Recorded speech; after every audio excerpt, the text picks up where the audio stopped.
మీకు ఒక paper clip చూపిస్తాను. జాతి మీడియా కాదు, జాతీయ మీడియా రాసింది. గుజరాత్ అనే high 93K kg of drugs seized in 5 years, number of addicts 19 lakhs. టాప్లో గుజరాత్. నేను ఇది గుజరాత్ ప్రభుత్వాన్ని తప్పుపట్టడం కాదు. ఈ కాపీని అందరూ చంద్రబాబుకు పంపించండి. ఆయన ఎన్డీఏలో భాగస్వామి కదా. రాష్ట్రాన్ని గంజాయి క్యాపిటల్ చేసేశారని ఆ లోకేష్ నాయుడు అలాగే చంద్రబాబు నాయుడు మాట్లాడతారు కదా, వాళ్ళకి ఈ పేపర్ క్లిప్ పంపిస్తే గుజరాత్ ఏమైందనేది వాళ్ళు మాట్లాడాలి. వాళ్ళు దీనికి ఆన్సర్ చేయాలి. చంద్రబాబు నాయుడు, లోకేష్ నాయుడు వీళ్ళిద్దరూ కూడా ఆన్సర్ చేయాలి. పవన్ నాయుడు కూడా. ఎందుకంటే పవన్కి తెలుసు ఒక మనిషికి ఒక్కొక్క వీక్నెస్ ఉంటుంది సార్. పవన్ చూడండి, ఎక్కడ మాట్లాడినా సారా అని మాట్లాడతారు, డ్రగ్స్ అని మాట్లాడతారు, అమ్మాయిల కిడ్నాప్ అని మాట్లాడతారు. ఈ మూడు తప్ప వేరే మాట ఆయన ఆలోచన నుంచి రాదు, ఆయన నోటి నుంచి రాదు. మీరు ఎప్పుడు మాట్లాడినా అవే మాట్లాడతారు. అమ్మాయిలు, కిడ్నాప్లు, రేపులు, డ్రగ్స్, సారా. అది మానసికమైనటువంటి జబ్బు. ఇప్పుడు నేను అనేది ఏంటంటే ఆ జబ్బుని పక్కన పెడదాం.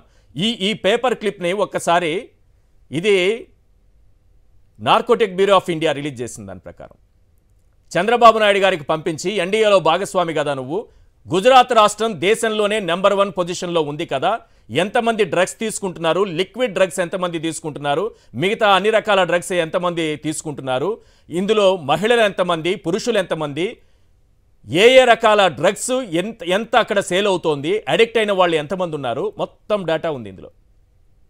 ఇది దేశంలో టాప్ ప్లేస్లో ఉంది. ఇది చంద్రబాబుకు పంపించాల్సిన అవసరం ఉందా లేదా, చంద్రబాబు క్వశ్చన్ చేయాల్సిన అవసరం ఉందా లేదా? ఈశ్వర్ గారు క్వశ్చన్ చేయడం కాదండి, కడిగి అండేసేయాలి చంద్రబాబుని, ఈ పవన్ కళ్యాణ్ ని, ఆ బీజేపీలో ఉంటూ మాట్లాడుతున్నటువంటి బీజేపీ ఆంధ్ర శాఖ వాళ్ళని. వీళ్ళ కూటమే డ్రగ్స్ కూటమి. వీళ్ళ బీజేపీ ఇప్పుడు ఉన్నటువంటి కూటమి గంజాయి కూటమి. వీళ్ళంతా గంజాయిలు చేస్తూ, వీళ్ళంతా డ్రగ్స్ చేస్తూ రాష్ట్రం మీద, రాష్ట్ర ప్రభుత్వం మీద, అధినాయకుడైనటువంటి వైఎస్ జగన్మోహన్ రెడ్డి గారి మీద, కాబోయేటువంటి రాజధాని అయినటువంటి విశాఖపట్నం మీద ఇంతలాగా ఎందుకు చేస్తున్నారు అనేటువంటిది రాష్ట్ర ప్రజలందరికీ తెలుసు సార్. మీరు ఏదైతే నార్కోటిక్స్ కంట్రోల్ బ్యూరో వారు చెప్పారో ఆ లెక్కల ప్రకారంగా కూడా ఆపరేషన్ పరివర్తనని పెట్టి ఆంధ్రప్రదేశ్ రాష్ట్రంలో మీకు విషయం సార్, ఎందుకు గంజాయి పంట అనేటువంటిది ఎక్కువ అవుతుందంటే, మా గిరిజన ప్రాంతంలో అవగాహన లేక, చదువు లేక, ఎవరో కూలీలుగా పెట్టుకుంటే ఆ పనులకు వెళ్ళి పనులు చేసే వాళ్ళందరినీ కూడా పరివర్తన చెందాలని, వాళ్ళందరికీ పైనాపిల్ పంటలు ఎలా వేయాలి, మిగతా పంటల వైపు వాళ్ళని ఎలా డైవర్ట్ చేయాలని అక్కడ ప్రాజెక్ట్ ఆఫీసర్లను పెట్టి ఒక ప్రోగ్రామ్ ని రాష్ట్ర ప్రభుత్వం తీసుకుని గంజాయి పంట రాకుండానే చేశాం. ఇది ఒకటి. ఇంకొక లాజిక్ విషయం కూడా మీకు ఇక్కడ చెప్పాలి సార్. ఇప్పుడు విశాఖపట్నం పోర్ట్ లో డ్రగ్స్ దొరికే అని అన్నారు. విశాఖపట్నం పోర్ట్ అనేటువంటిది complete under the control of central government. అక్కడ కస్టమ్స్ క్లియర్ చేసుకుని ఆంధ్రప్రదేశ్ రాష్ట్ర భూభాగానికి డ్రగ్స్ రాలేదు. ఒకవేళ వస్తే తప్పెవరిది? అక్కడ ఉన్నటువంటి కస్టమ్స్ వాళ్ళది. ఆ కస్టమ్స్ వాళ్ళు ఎవరు అండర్ లో ఉంటారు? Central government. రెండోది, ఎందుకు విశాఖపట్నం అంటే ఇక్కడ పోర్టు రవాణా అనేటువంటి ఒక అవకాశం ఉంది. గుజరాత్ పోర్ట్ లో దొరకట్లేదా? కలకత్తా పోర్టులు లేవా? చెన్నై పోర్టులు లేవా? ముంబై పోర్టులు లేవా? ఆ పోర్టులన్నింటిలో డ్రగ్స్ దొరుకుతున్నాయి కదా. రవాణా మార్గంగా సముద్రాన్ని చేసుకుని అక్రమార్కులు వస్తున్నప్పుడు పట్టుకుంటున్నారు. పట్టుకున్న దానికి కూడా దాని రాష్ట్ర ప్రభుత్వానికి సంబంధించి అని చెప్పి పెట్టేయడం అనేటువంటిది చాలా దుర్మార్గం. అక్కడ పోర్ట్ ఉన్నంత మాత్రం డ్రగ్స్ ఉన్న రవాణా దొరికినంత మాత్రం ఇదేదో రాష్ట్ర ప్రభుత్వమే తెప్పించినట్టుగా వీళ్ళు మాట్లాడుతున్నటువంటి మాటలు. నిన్న మీరు చూస్తే ఒక కంటైనర్ గురించి కూడా సార్ నిన్న మీరు చూస్తే సీఎం గారు క్యాంప్ ఆఫీస్ దగ్గర ఒక కంటైనర్ కనబడిందట. ఈ పచ్చ మీడియా దిక్కుమాల కళ్ళకి ఆ కంటైనర్ లో డ్రగ్స్ ఉన్నాయని చెప్పి పేపర్లో రాసేస్తారు, లేదంటే సోషల్ మీడియాలో ట్వీట్లు పెట్టేస్తారు వీళ్ళంతాని. తీరా చూస్తే కంటైనర్ లో ఏముంది? వంట సామాన్లు ఉన్నాయి. అదేవో లోకేష్ చెప్పిన బాగుంది, వచ్చి కాస్త పప్పు తిని వెళ్తుడు బాబు.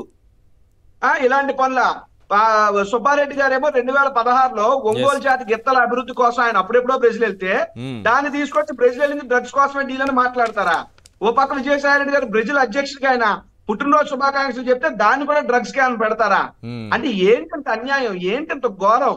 రామోజీరావు చంద్రబాబు మత్తులో ఉన్నారు సార్. ఆయన రాసినటువంటి వార్తే, చంద్రబాబు మత్తులో రామోజీరావు గారు రాసినటువంటి వార్త. ఈ కంటైనర్ ఏంటి, ఎందుకు వచ్చింది, ఫోటో నెంబర్ 1, ఫోటో నెంబర్ 2, 3, 4, 5 ఈ కంటైనర్ ఏదో వచ్చేసిందంట. లెఫ్ట్ సైడ్ వెళ్లాల్సింది రైట్ సైడ్ వెళ్ళిందంట. దీని గురించి ఆయన ఏదో జరిగిపోతోంది. అవును రామోజీరావు గారు, 87 ఏళ్ల వయసు కదా మీకు. ఒక విషయం చెప్పండి, మీరు అనుకున్నట్టుగా డబ్బులు ఇందులో వస్తే ఇదేం పాత సినిమా కాలమా? కంటైనర్లో డబ్బులు తెప్పించుకుంటారా? ఎక్కడున్నారు సార్? ఇంకా ఆ గుట్టల్లో కూర్చొని గుట్టుగా ఏదో బతకకుండా ఎందుకు మీకు ఇలాంటి రాతలు? ఒక్కసారి ఆ కంటైనర్ ఏంటో, రామోజీ రాతలేంటో, ఒరిజినల్గా కంటైనర్లో ఏముందో ఒకసారి చూపించండి. చాలా ప్రధానమైనటువంటి అంశం ఉంది ఆ కంటైనర్లో. ఇంతకుముందు చెప్పారు కదా, వస్తున్నాను సార్. ఇది అందులో ఏముంది? ప్యాంట్రీ. సీఎం ఎక్కడికి వెళితే అక్కడికి అది వెళుతుంది. ముఖ్యమంత్రి గారి కోసం అది ప్యాంట్రీ రెడీ చేసుకుని అందులో కిచెన్ ఉంటుంది. ఇప్పుడు రామోజీరావు గారు రావాలి ఈ కంటైనర్ దగ్గరికి, చంద్రబాబు నాయుడు గారు రావాలి ఈ కంటైనర్ దగ్గరికి, లోకేష్ నాయుడు రావాలి ఈ కంటైనర్ దగ్గరికి, అలాగే పట్టాభి, ఆయన పేరు పట్టాభి, మొత్తం ఆయన పాపం సరేలే ఆయన గురించి ఎందుకు, కానీ ఆయన కూడా రావాలి, ఎందుకంటే ఆయన ప్రెస్ మీట్ పెట్టారు కాబట్టి. వస్తే మీకు అందరికీ ఒక పని ఉంది. ఏం పని అంటే ఆ కంటైనర్ ఓపెన్ చేసి చూపిస్తారు. సీఎంతో పాటు నడిచినటువంటి ముఖ్య నేతలు తిని వదిలేసిన పాత్రలు ఉన్నాయి, అక్కడ కడిగి పెట్టి పోండి. మీరు అనుకున్నట్టు డబ్బులేం లేవు, పాత్రలు తిని పడేసిన ప్లేట్స్ ఉన్నాయి, కడగండి. రామోజీరావు గారు రావాలి, లోకేష్ నాయుడు రావాలి, చంద్రబాబు నాయుడు రావాలి, అలాగే పట్టాభి రావాలి. ఓపెన్ చేసి చూడాలి. ఒకవేళ ఖాళీ పాత్రలు తినేసిన పాత్రలు ఉంటే కడిగిపోవాలి, మిగిలింది ఏదన్నట్టు వాళ్ళు పెడతారు, దత్తపుత్రుడు. సిగ్గుపడండి సార్. ఈ ప్యాంట్రీ కారు ఎప్పుడు ఏర్పాటు చేశారు? ఎప్పటిది ఇది?